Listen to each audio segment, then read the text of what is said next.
सर्व मंगल मांगल्ये शिवे सर्वार्थ साधिके शरण्ये त्र्यंबके गौरी नारायणी नमस्तुते। ओम दुर्गे दुर्गाय नमः। जय माता दी। नवरात्रि का यह साल चैत्र मास की नवरात्रि प्रारंभ होने वाली है। तो दोस्तों, हम आपको चैत्र मास की नवरात्रि के पहले कुछ ऐसी बात बताने जा रहे हैं जिनको आपको ध्यान में रखना चाहिए। तो दोस्तों, चैत्र मास की नवरात्रि शुरू होने वाली है।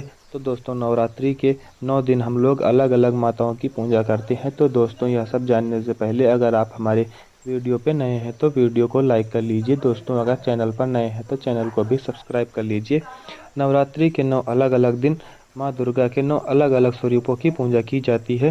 साथ ही साथ नवरात्रि के 9 दिनों के दौरान प्राकृत जागृत यानी कि चैतन्य अवस्था में होती है। यहाँ तक कि कुछ पेड़ पौधे भी जो इस दौरान पूर्णतः जागृत अवस्था में होते हैं। इन 9 दिनों में इनमें से कुछ पौधे को घर में या घर के सीमा में अवश्य ही लगाना चाहिए। नवरात्रि के 9 दिनों की में इन पौधों को लगाने से माँ दुर्गा अत्यंत प्रसन्न होती हैं। दोस्तों, नवरात्रि के समय चैतन्य अवस्था में रहने वाले इन पेड़ पौधों को प्राचीन हिंदू धर्मशास्त्रों में अत्यंत ही शुभ बताया गया है। नवरात्रि में इन पौधों को लगाने से इनका शुभ प्रभाव कई हजार गुना तक बढ़ जाता है। नवरात्रि के 9 दिनों में लगाए गए इन पौधों जैसे जैसे बढ़ते जाएंगे, आपके जीवन में खुशियां भी बढ़ती चली जाएंगी। दोस्तों, नवरात्रि में माँ दुर्गा के भक्त 9 दिनों तक नवरात्रि के व्रत रहते हैं। तो दोस्तों, इनमें से कौन से पौधे हैं जो आपको लगाना चाहिए, जिसमें से पहला पौधा है हरी श्रृंगार का पौधा यानी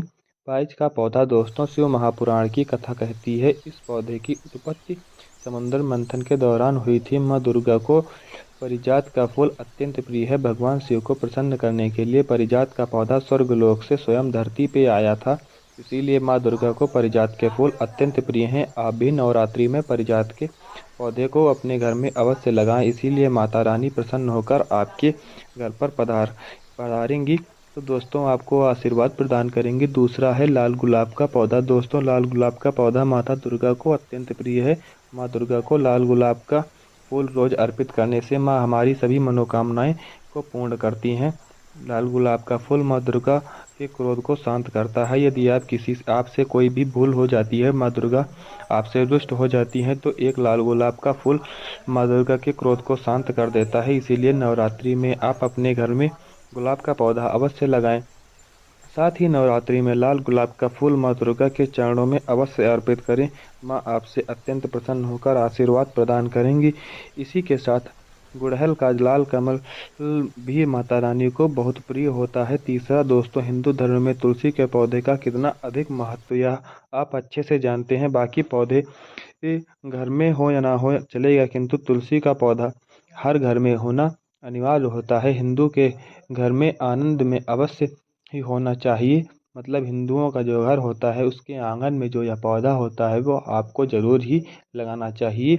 आप चाहें तो इसे बीच आंगन में भी लगा सकते हैं। तो दोस्तों, यह पौधा घर की हर प्रकार के संकट से रक्षा करता है। कहा जाता है कि जिस घर में तुलसी के पौधा नित्य पूजा की जाती है उस घर में व्यक्ति मृत्यु के बाद कभी भी प्रेत योनि में नहीं जाते हैं। घर में निवास करने वालों को कभी भी नर्क में नहीं जाना पड़ता है। साथ ही तुलसी के पौधे में माँ लक्ष्मी का वास होता है। अतः जिस घर में तुलसी के पौधे से अच्छे से देखभाल की जाती है वहाँ कभी धन की कमी नहीं होती है। इसीलिए नवरात्रि में तुलसी का पौधा अवश्य लगाएं। यह पौधा घर को शुद्ध व पवित्र बनाता है, नकारात्मक ऊर्जा को दूर करता है, जिसमें माता रानी प्रसन्न होकर के आपके घर में प्रवेश करेंगी और आप सभी को आशीर्वाद प्रदान करेंगी।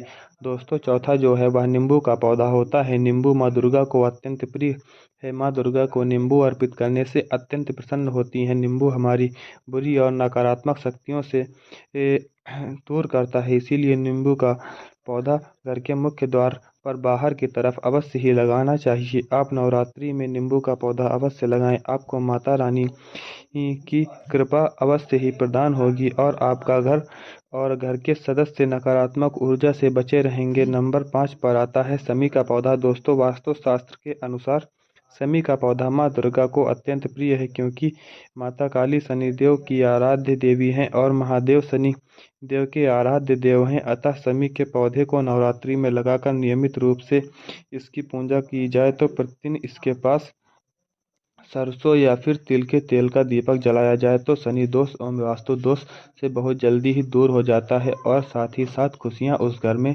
अपना बसेरा बना लेती हैं। धन दौलत और समृद्धि सब कुछ हासिल हो जाता है। साथ ही साथ कर्ज से मुक्ति भी मिल जाती है और कार्य क्षेत्र में चल रहे सारी बाधाएं भी दूर हो जाती हैं। अटके हुए कार्य भी पूर्ण होते हैं। शमी का पौधा घर में मौजूद नकारात्मक प्रभाव को दूर करता है। टोने टोटके के कारण जीवन में चल रही बाधाओं को शमी का पौधा दूर कर देता है। ऐसे में आपको घर पर किसी भी टोना या टोटके का प्रभाव नहीं हो सकता है। बुरी आत्माओं या साया भूत प्रेत का आपके घर पर दुष्प्रभाव नहीं हो सकता है। दुश्मन एवं कोर्ट कचहरी के परेशान व्यक्ति शमी के पौधे की पूजा अवश्य करें। ऐसा करने से दुश्मनों के साथ साथ कोर्ट कचहरी के मामलों में भी विजय प्राप्त होती है। यह मैं आपको एक बात बता दूं कि शमी का पौधा दशहरे के दिन भी लगाया जाता है। एवं छठे नंबर पर बेल का पौधा। दोस्तों, महादेव जी को बेल अत्यंत प्रिय होता है। माता पार्वती भगवान शिव की बेलपत्र से रोज पूजा करती हैं।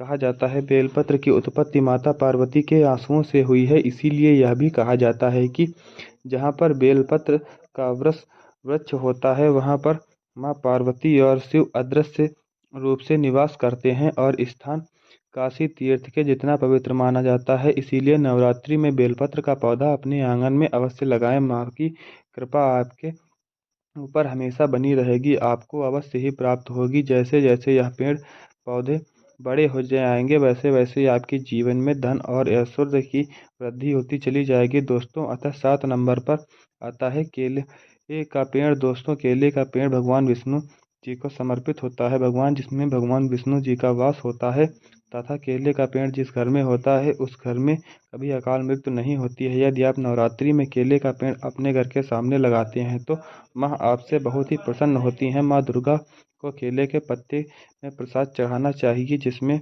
माँ संतुष्ट होती हैं और मनुष्य को नवरात्रि में केले के पत्ते पर ही भोजन करना चाहिए। तो दोस्तों, मैं आशा करता हूँ कि आपको यह वीडियो बहुत ही पसंद आया होगा। तो दोस्तों, अगर आपको यह वीडियो थोड़ा सा भी आपको एक भी पेड़ लगाना आपको अच्छा लगे तो दोस्तों आप पेड़ ज़रूर लगाइए।